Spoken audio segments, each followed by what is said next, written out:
Fala Dev, meu nome é Lucas Uchoa, bem-vindo ao Debug e essa é a segunda parte do vídeo sobre arquitetura, sobre Clean e MVVM.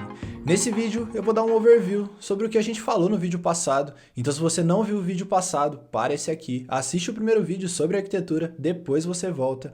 Nesse vídeo eu vou fazer um overview e vou dar nome a algumas classes e depois eu vou mostrar isso no código, como isso é realmente aplicado. Eu vou mostrar um pouco sobre a organização dos pacotes, sobre mapeamento, mas é fundamental você ter assistido o primeiro vídeo. A ideia para esse vídeo é a gente ter isso como resultado final. E bom, para atingir esse objetivo, eu peguei um repositório. Você lembra daquele vídeo que eu falei sobre 3 repositórios que todo dev deveria conhecer? Então, eu peguei um repositório de lá e apliquei nesse nosso projeto. Então eu vou deixar o repositório listado aqui na descrição. Mas bom, chega de enrolação, bora logo para o que interessa, né? Então vamos começar revisando um pouco a nossa estrutura de Clean e MVVM. Essa aqui foi a estrutura apresentada no último vídeo. Então só recapitulando, a gente tem 3 camadas, que são as camadas do Clean, que representam o Presenter, o Domain e a parte de Data. E dentro da camada Presenter, a gente tem o nosso MVVM, composto pela View e pelo ViewModel. Então é dessa maneira que a nossa informação trafega. O usuário ele tem uma interação com a nossa parte de View. A View ela pega essa informação e repassa para o ViewModel tratar essa informação. Se for necessário fazer alguma operação com essa informação, ele manda isso para a camada de domínio. Se a camada de domínio necessitar de algum dado, ela busca na camada de dados, na camada de data, e depois a nossa informação ela é retornada da camada de data para a camada de domínio, da camada de domínio para o nosso ViewModel, e o nosso ViewModel notifica a nossa View, que por consequência atualiza o estado da View e mostra informação nova para o nosso usuário. E aqui a gente também vai adicionar essa imagem para representar uma API que a gente vai buscar as nossas informações. Tá, isso daqui é a nossa estrutura, mas vamos começar a dar nome aos bois. O que representa cada uma dessas camadas? Quando a gente fala da camada de dados, a gente está falando que a gente vai ter um repositório e esse repositório ele vai saber aonde ele deve buscar as informações que ele precisa. Então, no nosso caso, ele vai buscar essas informações em uma API. Então, dentro do meu repositório, eu vou ter uma função. Essa função vai requisitar do nosso service as informações que ele precisa e a gente vai receber essas informações do nosso service através de um response. Já a nossa camada de domínio, ela vai ser composta por uma use case. A use case ela vai buscar a informação na nossa camada de dados através de uma função e ela vai receber, como resposta dessa chamada, uma lista de categorias. E por fim, na última camada do Clean, a gente tem o Presenter, que vai ser composto pela nossa View, e aqui eu vou criar um fragmento.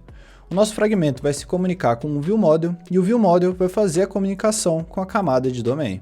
Então essa é a nossa estrutura completa e como ela funciona. Mas eu só estou enrolando vocês e nada de mostrar o código, né? Então bora para a nossa aplicação. Eu criei uma aplicação simples Android, aqui dentro eu criei só um módulo a mais chamado Helper. Dentro desse módulo eu tenho basicamente a minha camada de rede, o que eu vou usar para conseguir chamar meu servidor. A nossa arquitetura ela vai ser aplicada no módulo App, e aqui a gente também vai começar pelo Clean, então a gente vai separar a nossa arquitetura em 3 pacotes, Data, Domain e Presenter. Então vamos começar falando da camada de Data.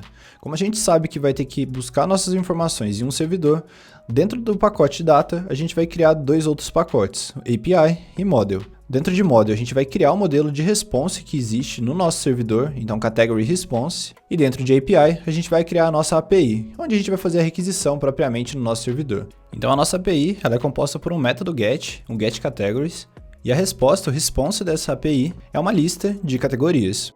Então com o nosso serviço montado, bora dar uma olhada como é que ficou o repositório. Repara aqui que eu estou criando uma interface, o Mule Repository, e também a implementação dela, que possui um construtor com o meu servidor. Eu estou fazendo isso basicamente por 2 coisas, para facilitar os testes e a minha injeção de dependência. Eu não vou entrar muito a fundo nesses pontos agora, mas se você quiser um vídeo apenas sobre testes e injeção de dependência, deixa aqui nos comentários que eu faço um vídeo específico sobre eles. E apenas como curiosidade, nessa aplicação eu estou utilizando o Coin para fazer a minha injeção de dependência. Então olhando a minha implementação da função getCategories, o que acontece? O repository ele sabe exatamente onde ele tem que buscar as informações. Então nesse caso, ele sabe que para pegar nossas categorias, ele tem que acessar no nosso service o método getCategories. E após a chamada de serviço, a gente tem o nosso result. O nosso result ele pode assumir 2 estados, o de sucesso e o de erro. Em caso de erro, nós apenas vamos retornar uma lista vazia. E isso apenas para simplificar o exemplo. Porém, em caso de sucesso, o que nós temos dentro do nosso result é uma lista de categories response. Um objeto que a minha camada de dados conhece, porém eu não posso retornar isso para minha camada de domínio. Então é aqui que eu tenho que fazer um mapeamento do objeto, ou uma conversão de categories response para categories. E para fazer a conversão desse objeto, nesse exemplo eu utilizei uma extension function para fazer o mapeamento. Mas você pode fazer isso de outra maneira, da maneira que você achar melhor. O importante mesmo é que a sua camada de domínio não conheça o objeto de response. E por que rola essa conversão de objetos da camada de dados para a camada de domínio? Imagina que o seu objeto, o categories response, ele é utilizado em vários endpoints do seu servidor, o que é algo bem comum de acontecer. E imagina também que por algum motivo vai ocorrer uma mudança no seu servidor, e você não possui esse mapeamento. O que vai acontecer? Você vai ter que, além de fazer a mudança desse objeto na sua camada de dados, você vai precisar também procurar esse objeto em outros pontos da sua aplicação, lá na camada de domínio. Tudo que usa esse objeto vai ter que ser alterado. Agora, se existir um mapeamento, essas alterações vão ocorrer apenas na sua camada de dados, e o restante da sua aplicação ela vai continuar funcionando normalmente, porque o objeto vai ter sido convertido no seu mapeamento.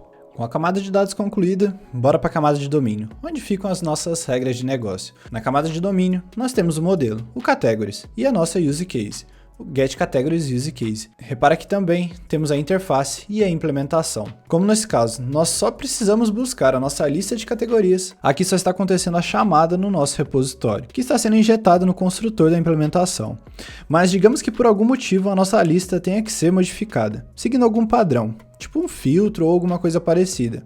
É nessa camada que iremos manipular a nossa lista, já que essas manipulações fazem parte da nossa regra de negócio. E bom, passando para a última camada, o presenter, onde fica o nosso MVVM. E começando pela view, o nosso fragmento. Lembra que o MVVM, a view conhece o viewModel e o viewModel notifica a view? Vamos passar passo a passo aqui. A view ela possui a instância do nosso viewModel, que é feito aqui, e a view também observa uma variável do nosso viewModel, que é feito nessa linha. Nessa parte, se ocorre uma mudança no estado da nossa variável lá no viewModel, a cada mudança de estado, o populateMuseCategory é chamado com um novo valor. E aqui, o viewModel.getCategories é a inicialização da nossa aplicação. Então, quando o viewModel.getCategories é chamado, o nosso viewModel entra em ação. Ele executa a nossa use case e o viewModel também converte o objeto categories que vem lá do domínio, mas agora para um objeto que a nossa view conhece, também através de um mapeamento. Nesse exemplo, eu chamei o nosso mapeamento de ToUIModel e o nosso modelo da view, o Categories UI Model. E a gente faz isso seguindo a mesma lógica. Se Categories ele é utilizado em vários pontos da nossa view, e por algum motivo o Categories ele sofre alguma alteração, nós temos apenas que alterar o nosso mapeamento e a camada de domínio, e as nossas views vão continuar funcionando normalmente. E bom, essa é a implementação, e quando a gente executa, o resultado final é esse aqui. E é isso para o vídeo de hoje, espero que você tenha gostado do conteúdo. Se você gostou, deixa seu like. Se você não gostou ou ficou com alguma dúvida, escreve aqui nos comentários o que você quer ver ou qual que é a sua dúvida. E até a próxima.